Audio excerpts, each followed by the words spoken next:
अस्सलाम वालेकुम दोस्तों, कैसे हैं आप सब। मैं ज़ुबीना फ़याज़ एक बार फिर आपके साथ। तो मैं शुरू कर रही हूँ परीज़ात पार्ट 9।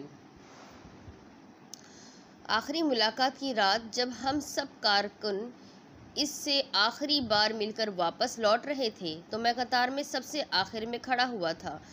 सब जा चुके तो बहरूज़ ने मेरी तरफ देखा। तुम मुझसे नहीं मिलोगे परीज़ात? मुझसे रहा नहीं गया और मैं तमाम अदबो आदाब बालाए ताक रख कर रोते हुए उसके गले लग गया और फिर मुझे संभालते हुए बहरूज़ भी रो पड़ा। इस आहानी और फौलादी वजूद एसाब के आदमी को मैंने पहली बार नम आँखें लिए सर झुकाए खड़े देखा। मैंने इसके हाथ पकड़ लिए। क्यों किया आपने ऐसा? क्यों खुद को मौत के मुंह में झोंक दिया आपने? आपके वकीला और कानूनी मशीरा इतने अहल तो थे कि आपको आपकी सज़ा कम से कम उम्र कैद में तब्दील करवा देते। मैं जानता हूँ कि ये सज़ा आपने अपने लिए ख़ुद तजवीज़ की है। काजी ने तो बस अपने दस्तखत शहद किए हैं। आपके फ़ैसले पर बहरूज़ ने सर उठाया। शायद मैं लैला के साथ ही मर गया था। मैं ख़ुद को बहुत मजबूत समझता था परीज़ात, लेकिन ये मोहब्बत बड़े बड़े तनावर दरख्तों को दीमक की तरह खाकर ढा सकती है।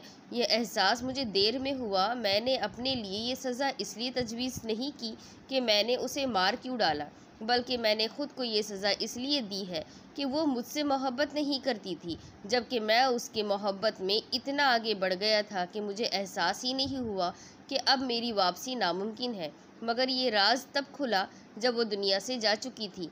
तब मैंने जाना कि मैं उसके बगैर नहीं जी सकता। अगर मज़ीद ज़िंदा रहता तो ये मुनाफिकत होती, और बहरूज़ ने आज तक हर गुनाह किया है सिवाय मुनाफिकत के।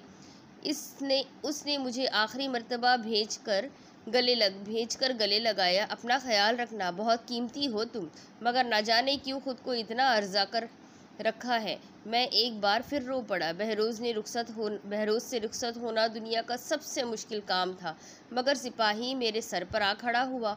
वापसी पर मैं फ़ेरोज़ खान की कोठरी के पास रुक गया। वो आहट सुनकर सलाखों के करीब आ गया। मैंने नम पलकों से उसका इस्तकबाल किया। जा रहे हो फ़ेरोज़? वो दुख से मुस्कुराया। एक न एक दिन तो जाना ही था। मालिक के साथ ही चला जाऊँ तो बेहतर है।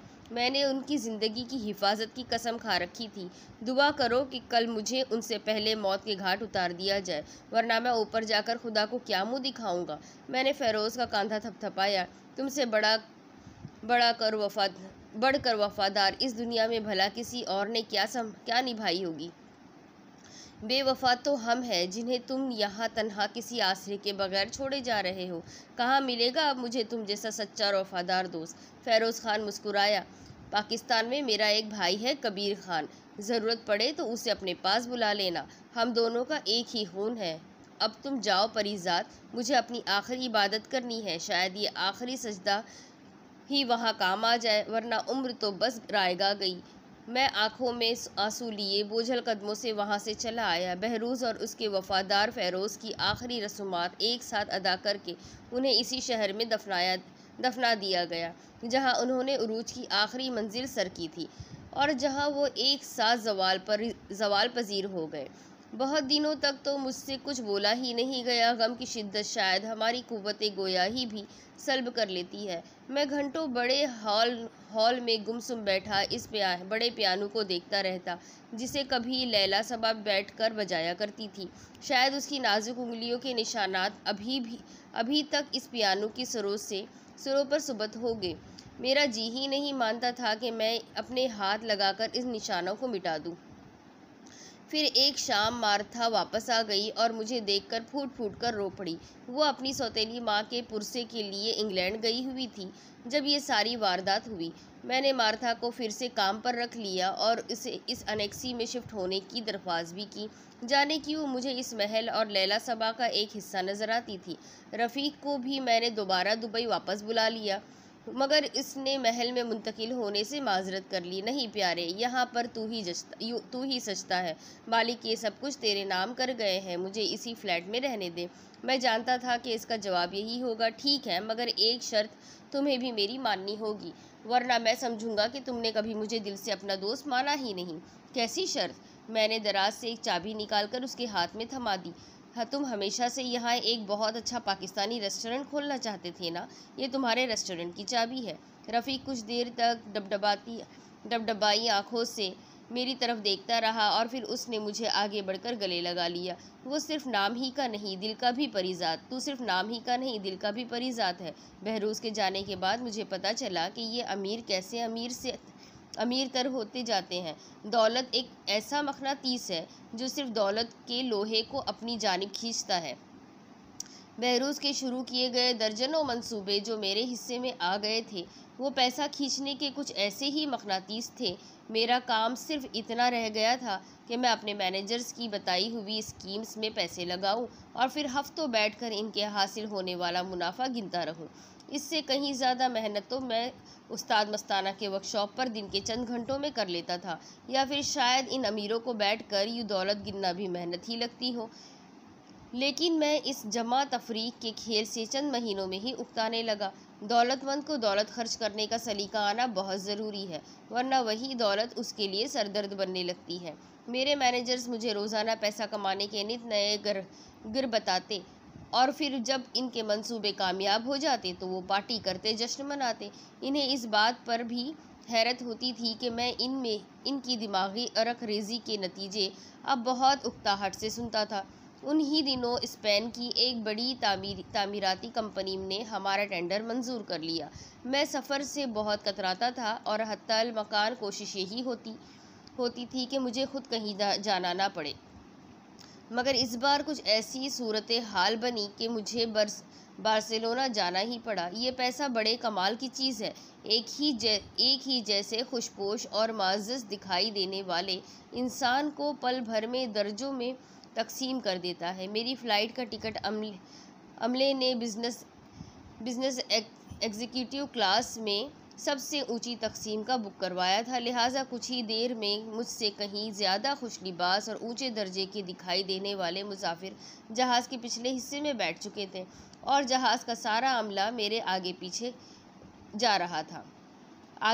जा रहा था। मुझे जाने क्यों अपने कॉलेज के रूट पर चलने वाली लोकल बस याद आ गई, जिसके पायदान पर लटकते हुए मैंने कॉलेज तक अनगिनत सफ़र किए थे। क्योंकि मेरे पास अंदर बैठने के पैसे नहीं होते थे और कंडक्टर तरस खाकर चंद सिक्कों के अवज़ में मुझे पायदान पर लटकने की ही इजाज़त देता था।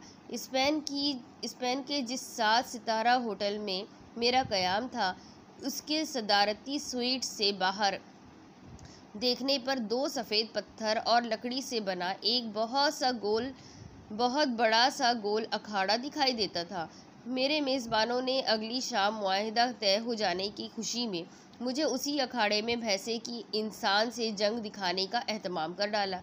मैं नहीं जाना चाहता था, मगर मेज़बान बज़िद थे कि कोई स्पेन आए और ये तमाशा ना देखे तो इसे कुफरान नेमत कहा जाता है। अब मैं इन्हें क्या बताता कि मुझे तो दुनिया के सभी बड़े शहर अब एक जैसे ही लगते हैं। वही भाग दौड़, नफसा नफसी, सबका एक दूसरे को अपने से ज़्यादा खुश और मुतमईन जानकर खुद को मज़ीद मुशक्क़त में मुब्तला करना। मगर ये शहर बाकी बड़े शहरों से कुछ जुदा दिखाई दे रहा था। मशरक़ी और मगरबी तामीर का संगम। मुझे बचपन में आना लाइब्रेरी से किराए पर ली गई अलिफ लैला की कहानियाँ याद आने लगी थी। वही महराबी, वही सतूनों की कौसे कज़ा और अंदरूने शहर ईंटों की बनी गलियां और रास्ते, नई तामीर का शाहकार, अलिफ लैलवी घर और इमारतें। मुसलमान क्या थे और क्या से क्या हो गए। दुनिया की तारीख में जितना उरूज और फिर जितना ज़वाल हम मुसलमानों ने देखा है, शायद ही किसी और कौम और मज़हब ने देखा हो। शाम 4 बजे हम अखाड़े में अपनी नशिस्तों पर बैठ चुके थे। अखाड़ा खचाखच तमाशाइयों से भरा हुआ था। इंसान सदा का वहशी है और इससे ये वहशत भरे तमाशे देखने में हमेशा ही लुत्फ़ आता है। कुछ ही देर में सियाह बुल फाइटिंग के सूट पर सुर्ख जैकेट और सर पर काला हैट पहने एक सुर्ख चादर लहराता सिपानवी बुल फाइटर अखाड़े में दाखिल हुआ तो तमाशाइयों ने तालियों और सीटियों से आसमान पर आसमान सर पर उठा लिया।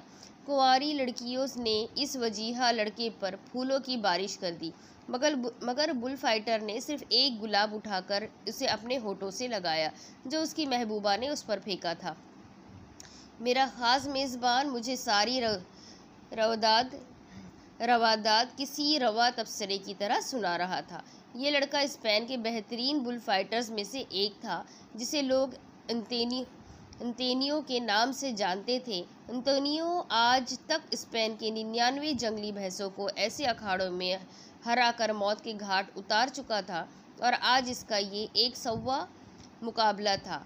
और उसने अपनी महबूबा मारिया से वादा किया था कि वो अपना सैकड़ा मुकम्मल करके मारिया से शादी कर लेगा। सारा शहर ये बात जानता था, और इसीलिए आज अखाड़े में तिल धरने की भी जगह न थी।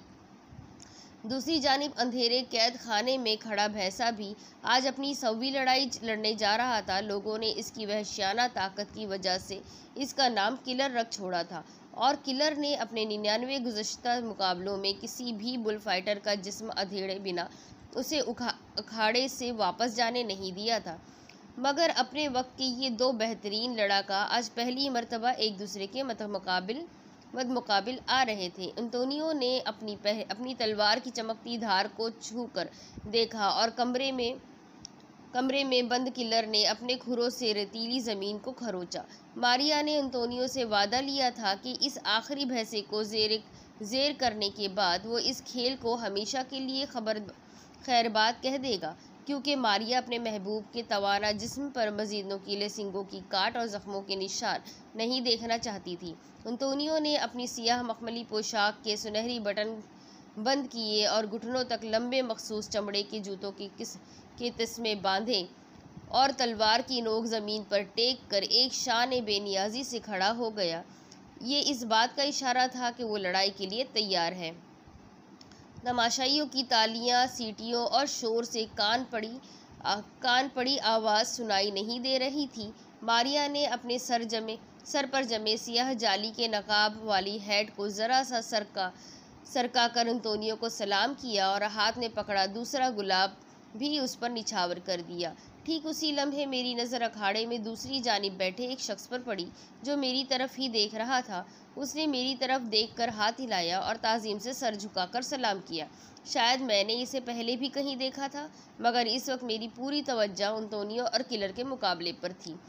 किलर की आंखों से पट्टी हटाकर उसके कैद खाने का दरवाज़ा खोल दिया गया था। अब वो अखाड़े में दाखिल होने के बाद अपने 100वें शिकार अंतोनियो को अखाड़े के दरमियान खड़ा सुर्ख कपड़ा लहराते देख रहा था।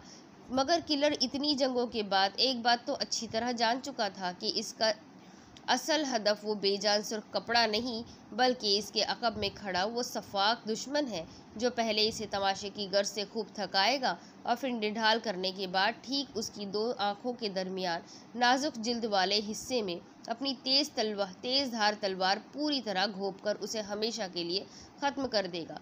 मगर इसे ये लम्हा आने से पहले ही अपने दुश्मन को अपने नोकीले सींगों में पुरोकर आसमान की जानिब उछाल कर इसके जिस्म को अधेड़ कर रख देना होगा। बुल फाइटिंग दरअसल भैंसे और लड़ाके बुल फाइटर्स के दरमियान एसाब की जंग होती है, और जो अपने एसाब काबू में रखे वही फातह बनकर अखाड़े से बाहर निकलता है। अंतोनियो ने सुर्ख मखमली कपड़ा लहराया। जंग शुरू हो गई। किलर का पहला वार खाली गया, और अंतोनियो ने अपनी तलवार से इसके जिस्म पर एक चरका लगाकर किलर के मजबूत जिस्म पर पड़े दर्जनों दागों में एक और इजाफा कर दिया। किलर गजबनाक होकर पलटा और दूर से भागते हुए करीब आकर अचानक अपना जाविया बदल दिया। उसके तेज़ धार सींग की नोक ने अंतोनियो के पहलू में चिंगारियां सी भर दी। तमाशाइयों की चीखें निकल गई और मारिया घबराकर खड़ी हो गई। अंतोनियो और किलर दोनों ही जान चुके थे कि इनका मुकाबला आज किसी आम हरीफ से नहीं। अंतोनियो के हाथ में पकड़ी सुर्ख चादर अब धीरे धीरे चीतरों में तब्दील होती जा रही थी, और जहां किलर का जिस्म अंतोनियो की तलवार के चरखों से लहू लहान था, वहीं अंतोनियो का बदन भी बेहद महारत और एहतियात के बावजूद खराशों से भर चुका था, और दोनों ही शदीद थकन से निढाल थे। मारिया जब अपने महबूब को इस खूंखार कातिल भैंसे के जिस्म से मस होते देखती तो इसके हलक से बेइख्तियार चीख बुलंद हो जाती। उसने चिल्लाकर अंतोनियो से कहा, अंतोनियो बस कर दो, मेरे फाइटर, ये दीवानगी है, मुकाबला ख़त्म कर दो। मगर अंतोनियो ने मुस्कुराकर अपनी ज़िंदगी को देखा और आखिरी बार चादर लहराकर फेंक दी। ये इस बात का इशारा था कि वो भैंसे की आंखों के दरमियान तलवार घोंपने के लिए तैयार है। मगर उसने खुद को भी किलर के सामने पूरी तरह अया कर दिया ताकि भैंसा सारी एहतियात भुलाकर तेज़ी से इसकी जानिब बढ़े और अंतोनियो मौका मिलते ही उसे ख़त्म कर दे। तमाशाइयों का शोर और चीखें आसमान तक बुलंद हो रही थी और वो सब अंतोनियो को इस दीवानगी से रोकने की कोशिश कर रहे थे। मगर अंतोनियो अपनी ज़िंदगी का आखिरी मुकाबला हार कर वापस पलटना नहीं चाहता था। किलर ने पलट कर अपने इस बहादुर दुश्मन को देखा और चंद लम्हे रुक कर दोनों एक दूसरे की आंखों में आंखें डालकर तोलते रहे और फिर किलर घुर्राता और मुंह से झाग बहाता अंतोनियो की तरफ दौड़ते हुए लपका। अंतोनियो ने अपने जिस्म को एक ख़ास अंदाज में अकड़ा कर तलवार का दस्ता मजबूती से अपने हवा में उठे दाएं हाथ में थाम लिया। किलर भी समझ गया कि इसका ये आखिरी हमला इनमें से किसी एक के लिए तख्तिया तख्ता साबित होने वाला है। वो एक इंतहाई ज़हीन जानवर था और दुश्मन की चालों को समझता था। उसने भागते भागते अपने जिस्म को अचानक एक झुकाई दी ताकि अपने सर की जानिब लपकती तलवार की नोक से बच सके। मगर तलवार दस्ते तक इसके सर में उतर चुकी थी। खुद अंतोनियो भी किलर की टनो वजनी जिस्म की ज़ोरदार टक्कर से कई फुट हवा में उछला और जब वो ज़मीन की तरफ गिर रहा था तो किलर के नोकीले सींग उसके गिरते जिस्म का इंतज़ार कर रहे थे। अंतोनियो के जिस्म में किलर ने अपने सींग परो दिए और एक लम्हे बाद ही दोनों अखाड़े की रेतीली ज़मीन पर गिरे अपनी आखिरी सांसें ले रहे थे। दोनों ने आंखें बंद होने से पहले अपने बहादुर दुश्मन को आखिरी पैगाम दिया, बहुत खूब, तुम वाकई बेहतरीन लड़ाका था मेरे दुश्मन। मारिया अपने महबूब की हालत देखकर सदमे से लहराई और वहीं गिर के बेसुध हो गई। सारे मजमे को जैसे सांप सूंघ गया। औरतें रो पड़ी। अपनी अपनी ज़िंदगी के आखिरी मुकाबले में किलर और अंतोनियो दोनों ही बराबर रहे थे। तमाशा ख़त्म हो चुका था। ठीक उसी लम्हे किसी ने मेरे कंधे पर हाथ रखा। मैं इस सारे तमाशे में इतना महव था कि बुरी तरह चौंक गया। ये वही शख्स था जिसने मुकाबला शुरू होने से पहले मुझे सलाम किया था और पुरसरार अंदाज में मुस्कुराया। बहुत तलाश किया है तुम्हें, आखिरकार आज पकड़े ही गए। मैंने हैरत से उस शख्स की तरफ देखा और वो उर्दू में बात कर रहा था। क्या हम दोनों एक दूसरे को जानते हैं? वो मुस्कुराया। हम दोनों नहीं, सिर्फ मैं तुम्हें जानता हूँ। तुम परिजाद हो ना, बहरूज़ करीम के जानशीन? नहीं, मैं सिर्फ परिजाद हूँ। बहरूज़ का जानशी बनने की अहलियत नहीं है मुझ में। उसने हाथ आगे बढ़ाया। लोग मुझे सेठ इब्राहिम के नाम से जानते हैं। भारत की शान, बम्बई में रहता हूँ। मैंने सवालिया नज़रों से उसकी तरफ देखा। बम्बई? हाँ भाई बम्बई। ये नया नाम मुंबई हमें तो बिल्कुल नहीं जचता। जो बात बम्बई में थी वो इस मुंबई में कहाँ? जाने ये लोग शहरों के नाम क्यों बदल देते हैं। कितनी यादें जुड़ी होती हैं इन नामों के साथ। अब तुम्हारे लाहौर को कोई कल से अचानक टम्बकटू कहकर बुलाना शुरू कर दे तो तुम्हें कैसा लगेगा भला?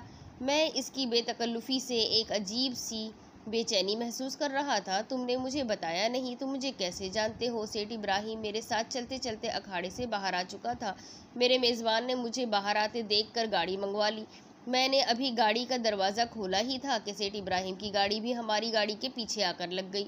सेठ इब्राहिम ने जेब से अपना कार्ड निकाला और मुझे देते हुए बोला, मैं शाम को तुमसे मिलना चाहता हूँ। तुम्हारा मालिक बहरोज़ मुझे अच्छी तरह जानता था। हम बिजनेस पार्टनर्स थे। बाकी बातें शाम को होगी। सेठ इब्राहिम मुझे एक नई उलझन में मुब्तला करके चला गया। शाम को स्विमिंग पूल के किनारे बिछी कुर्सियों पर वो मुझसे पहले मौजूद था। मैंने बराह रास्त मुद्दे की बात की। हाँ बोलो सेठ इब्राहिम, तुम्हें मुझसे ऐसा क्या ख़ास काम है? सेठ धीरे से मुस्कुराया। तुमने शायद गौर से मेरा नाम नहीं सुना। मुझे इब्राहिम कहते हैं। मुंबई की फ़िल्म इंडस्ट्री मेरे दम से चलती है। मैं ज़्यादातर दुबई में रहता हूँ। यहाँ स्पेन में भी एक फ़िल्म की इफ्तिताही तकरीब में आया था।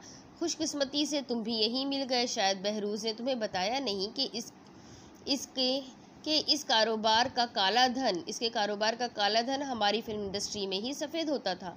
मैं चाहता हूँ कि हमारा वो पुराना रिश्ता बरकरार रहे। कहो क्या कहते हो? मैं कुछ समझा नहीं। इब्राहिम ने अपनी आंखों पर लगा कीमती धूप का चश्मा उतारा हम भारतीय फिल्मों में अपना रुपया लगाते हैं, एक फिल्म 70-80 करोड़ तक चली जाती है, फिल्म चल जाए तो 300-400 करोड़ लेकर आती है, पिट भी जाए तो हमारा कुछ नुकसान नहीं। हमारे टैक्स के वकील इस नुकसान को 3 गुना बढ़ाकर टैक्स के गोशवारों में भर देते हैं। मतलब चिढ़ भी अपनी और पढ़ भी अपनी। मुनाफा हो तो सारी दुनिया के सामने सफ़ेद धन आता है, नुकसान हो तो हमारा काला धन नुकसान के पर्दे में छुप जाता है। बोलो, पैसा लगाओगे फिल्म इंडस्ट्री में? तुम्हारी पेशकश का शुक्रिया, मगर मेरा काला धन कमाने या इसे सफ़ेद करने का कोई इरादा नहीं। मेरे पास जो है वो भी मेरी औकात से कहीं ज़्यादा है, मुझसे तो ये भी नहीं संभलता। सेठ इब्राहिम तंज से मुस्कुराया। जानता हूँ तुम शायद पहले बहरूज के ख़ास मुहाफिज थे, मगर याद रखो अपनी सल्तनत कायम रखने के लिए ये बहुत ज़रूरी है। और शायद तुम ये बात नहीं जानते कि बम्बई की फिल्म इंडस्ट्री पर हमेशा से अंडरवर्ल्ड का राज रहा है। हम इन कठपुतलियों को अपनी उंगलियों पर नचाते हैं। आधी रात को भी हमारा फ़ोन चला जाए तो इनके बड़े बड़े सितारे भागे चले आते हैं, वरना कोई सोच भी सकता है कि शाहरुख, सलमान, करीना या कतरीना किसी के बेटे भाई की सालगिरह में केक कटवाने चले आए, या हमारे ख़ानदानों की किसी शादी में आइटम नंबर पेश करने को दौड़े आए। ये सब हमारी ज़ेरे ज़मीन दुनिया की ताकत के करिश्मे हैं। और सच पूछो तो इन लोगों पर हुकूमत करके बड़ा मज़ा आता है। और चूँकि बहरूज करीम हमारी इस सल्तनत का एक अहम ओहदेदार था, लिहाजा मैंने अपना फ़र्ज़ समझा कि तुम्हें भी शमूलियत की दावत दूँ। आगे फ़ैसला तुम्हारे हाथ में है। वैसे तुम इतना लिए दिए क्यों रहते हो? दुबई में भी मैंने तुम्हें कभी किसी तकरीब में नहीं देखा, सुना है पीते पिलाते भी नहीं। क्यों ये जोग ले रखा है तुमने? मैं धीरे से मुस्कुराया। शायद यही जोग मेरा मुकद्दर है, और सच कह रहा हूँ, मुझे किसी सल्तनत या रुतबे की कोई ख्वाहिश नहीं। मैं शायद अज़ली तौर पर ग़ुलाम ही पैदा हुआ, और ग़ुलाम ही इब्ने ग़ुलाम बनकर ही मैं मरूँगा। और अब मुझ में कोई ख्वाह सुल्तानी पैदा होना बहुत मुश्किल है। ये तुम जैसों ही की सरपरजस्ती है। सेठ इब्राहिम मेरी बात सुनकर संजीदा सा हो गया। इतने कड़वे सच इतनी आसानी से कैसे बोल लेते हो तुम? और मैंने तो ये भी सुना है कि तुम्हारे बहरूज वाले महल में किसी औरत का भी आना जाना नहीं है। शराब, औरत और जुआ, अगर ये सब तुम्हारी ज़िंदगी में कोई मायने नहीं रखते तो फिर इतना पैसा भी किस काम का? आखिर कोई तो ख्वाहिश होगी तुम्हारी। मैं चुप रहा। अब मैं इसे क्या बताता कि मेरी ख्वाहिश सारी दुनिया से जुदा है, हर आरजू से सिवा है। मुझे तो बस एक निगाह चाहिए, अपने नसीब की एक झलक, सिर्फ एक प्यार भरी नज़र जो सिर्फ मेरे लिए हो, बिना किसी तहकीर, तंज, हिकारत और तरहम के जज्बात के। सेठ इब्राहिम जाते जानते चंद लम्हों के लिए रुका। अच्छे लगे हो तुम मुझे, लालच नहीं है तुम्हारे अंदर, और जो शख्स अपनी ख्वाहिशों पर काबू पाले वो अपने फ़ैसलों में आज़ाद होता है। कभी किसी मुकाम पर मेरी ज़रूरत पड़े तो याद कर लेना। हाँ, तुम्हें एक ज़रूरी इतला भी देनी थी मुझे। दुबई पुलिस तुम पर कड़ी नज़र रखे हुए है, ना सिर्फ तुम पर बल्कि बहरूज के हर करीबी साथी पर उनकी ख़ास तवज्जो है आजकल। तुम इसीलिए बचे हुए हो क्योंकि फ़िलहाल उन्हें तुम्हारे खिलाफ़ किसी गैरकानूनी सरगर्मी की खबर नहीं मिली, मगर तुम्हें बहुत एहतियात से चलने की ज़रूरत है। वो लोग बहुत अरसे तक बहरूज को भूलने वाले नहीं हैं। सेठ इब्राहिम वापस पलट गया। मैं दुबई वापस पहुंचा तो पहली मर्तबा अपनी एतराफ़ गौर से माहौल का जायज़ा लिया तो मुझे सेठ इब्राहिम की बात ठीक लगी। दुबई एयरपोर्ट ही से मेरी निगरानी शुरू हो चुकी थी। एक सरकारी गाड़ी ने घर तक हमारा पीछा किया, और फिर सुबह शाम आते जाते मैंने कुछ मखसूस चेहरों और गाड़ियों को हमेशा अपने घर, दफ्तर और हर उस जगह के आसपास पाया जहां मुझे पहुंचना होता था। मुझे एक अजीब सी घुटन 24 घंटे महसूस होने लगी, जैसे वो शहर नहीं कोई कैद खाना हो। शायद सलाखों के पीछे कैद रहना खुले आसमान तले कैद रहने से कहीं ज़्यादा आसान होता है। वैसे भी अब मेरा जी इस रेत और सीमेंट से बनी इमारतों के सहरा से उकताने लगा था, लिहाजा मैंने अपने मुल्क वापसी का फ़ैसला कर लिया। रफ़ीक ने यह खबर सुनी तो आगे बढ़कर मुझे गले लगा लिया। खुश कर दिया ये तूने यार। पता नहीं क्यों मगर मुझे हर वक्त तेरी तरफ से धड़का ही लगा रहता है। तू चल, मैं भी तेरे पीछे सब समेट कर वापस पलटता हूँ। हमारी मिट्टी और हमारा ज़मीर यहाँ का नहीं है यार, चाहे सारी उम्र गुजार ले, फिर भी एक अजनबियत और गैरियत का एहसास हमेशा बेचैन कर रखता है। चाहे वहाँ अपने मुल्क में कुछ भी ठीक नहीं, पर इस अनजानेपन से तो निजात मिलेगी। मैंने अपने बाकी स्टाफ को जमा करके अपनी वापसी का फैसला सुनाया तो वो परेशान हो गए कि इतना बड़ा कारोबार कौन संभालेगा। मैंने उन्हें तसल्ली दी कि महीने में मैं 1-2 बार चक्कर लगा लिया करूँगा, और फिर आजकल तो 1000 सहूलतें पैदा कर दी गई हैं।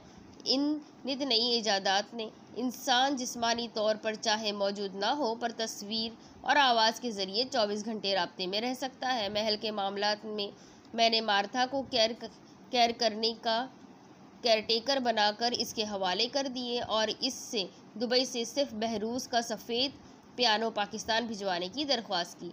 मेरे अमले ने 2 हफ्ते की जानिशानी के बाद मेरे ही शहर के सबसे पॉश इलाके में मेरे लिए एक बंगला ख़रीद कर इसे अपने तौर पर आरास्ता भी करवा दिया था, और फिर मेरी रवानगी का दिन भी आ गया। मैंने रफ़ीक को सख्ती से मना किया था कि वो मेरी वापसी की खबर को हत्ता मकान ज़्यादा फैलने से रोके रखे, मगर मैं उसे ये ताकीद करना भूल गया कि यही एहतियात वो पाकिस्तान में मेरे ख़ानदान वालों के लिए भी रवा रखें। और फिर वही हुआ जिसका डर था। मेरे शहर के हवाई अड्डे के बाहर इंतज़ार गाह में मेरा सारा ख़ानदान गुलदस्ते और हार लिए मेरा इंतज़ार कर रहा था।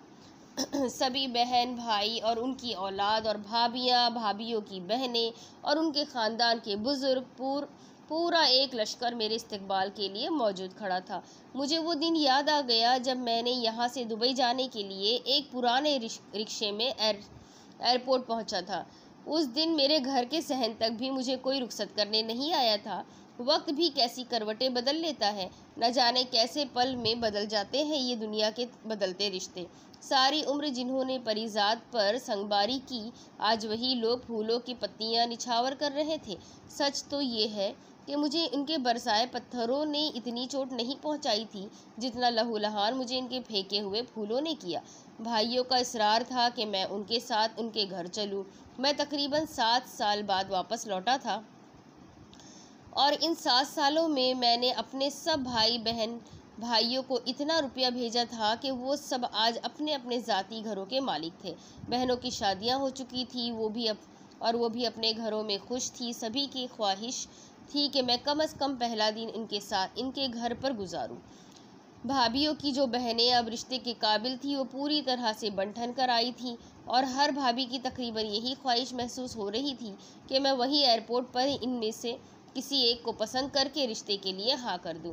हालांकि इन मजलूम लड़कियों के चेहरे पर लिखी बेचारगी की दास्तान साफ नज़र आ रही थी। वे खुद पर किस कदर जब्र करके खुद को इस इम्तिहान के लिए तैयार कर पाई होंगी।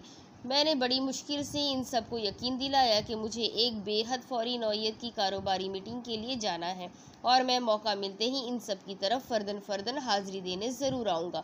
मेरा पाकिस्तानी अमला, जिसकी भर्ती मेरे मैनेजर्स ने चंद हफ्ते कबल ही की थी, हैरत से खड़ा ये सारा तमाशा देख रहा था। एयरपोर्ट की पार्किंग लेन में सियाह मर्सिडीज़ गाड़ियों का फ्लैट मेरे इस्तकबाल के लिए मौजूद था, और मैं किसी न किसी तरह सबको मुतमईन करके या शायद गैर मुतमईन छोड़कर अपने घर को रवाना हुआ तो शहर के रास्ते और गलियां मुझे उसी तरह खुद पर मुस्कुराते नज़र आए जैसे मैं इन्हें 7 साल पहले मुस्कुराता छोड़ गया था। न जाने हम परदेश जाकर ये क्यों समझने लगते हैं कि हमारे जाते ही देश में सब कुछ बदल चुका होगा।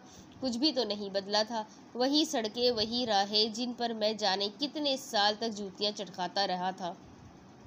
मैं शहर के सबसे कीमती इलाके में अपने नए घर पहुंचा तो मुझे इन अजनबी दीवारों से शनासाई में काफ़ी वक्त लगा।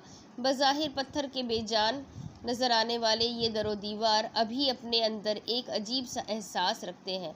हमसे खुश या नाखुश रहते हैं, कभी कभी तो हमसे बातें भी करते हैं, मगर हम इंसानों की महदूद समाअत इनकी ये गुफ्तगू सुन नहीं पाती। शाम को मेरे बुलावे पर कबीर भी पहुंच गया।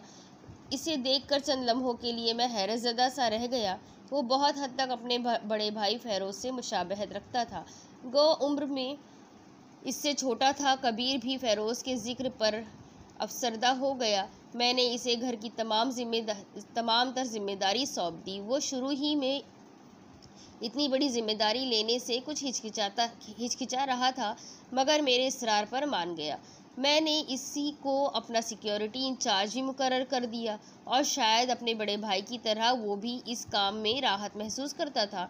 उसने बड़े फ़ख्र से अपनी जेब से एक गैर ममनुआना पिस्तौल का लाइसेंस निकाल कर मुझे दिखाया।